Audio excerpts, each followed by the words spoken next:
Kate Barry est morte le 11 décembre 2013 après être tombée de la fenêtre de son appartement.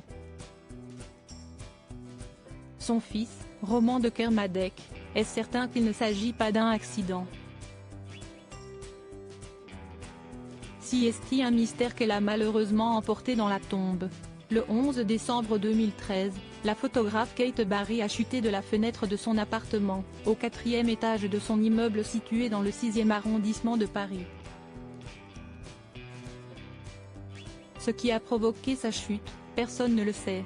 L'artiste aurait dû dîner, ce jour-là, avec son compagnon Uri mais elle a trouvé la mort en lieu et place. Accident? Suicide? Quand elle évoque le sujet, sa sœur Charlotte Gainsbourg préfère favoriser la première hypothèse. Ce qui n'est pas le cas de tout le monde. Machiniste de profession, Roman de Kermadec, le fils de Kate Barry, assure actuellement la promotion d'un ouvrage qui présente le travail de sa mère.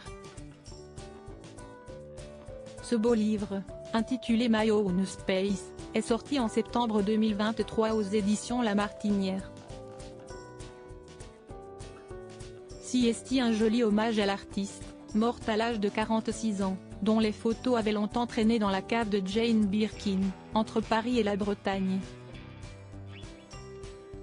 En évoquant la carrière de la photographe, Roman de Kermadec n'a évidemment pas échappé aux questions que tout le monde se pose, vis-à-vis de sa fin.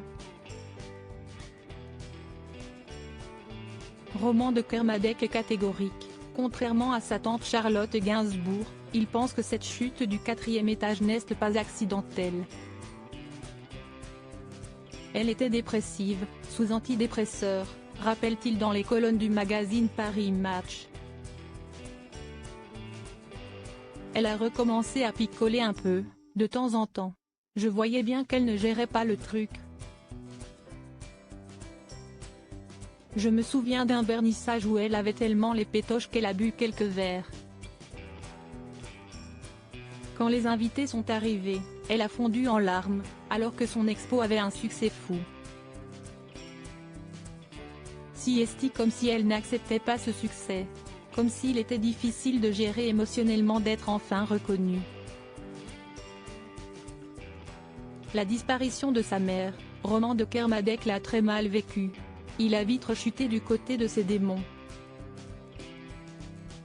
Dans son malheur, il a heureusement traversé l'épreuve avec Jane Birkin. On s'est entraidé, mais on ne se console jamais vraiment, souligne-t-il. Parfois, quand le vase était trop plein, il fallait qu'on l'évoque, elle ou moi, qu'on se raconte nos bons souvenirs. J'ai trouvé ma grand-mère très forte dans cette épreuve, malgré sa maladie. Elle a été un pilier, elle est devenue comme une deuxième mère. Le 24 juillet 2023, Roman de Kermadec s'est rendu en l'église Saint-Roch de Paris pour assister aux obsèques de Jane Birkin. L'urne de cette dernière repose désormais dans le même caveau que Kate Barry, au funérarium du Montparnasse. Retrouvez l'interview de Roman de Kermadec dans le magazine Paris Match.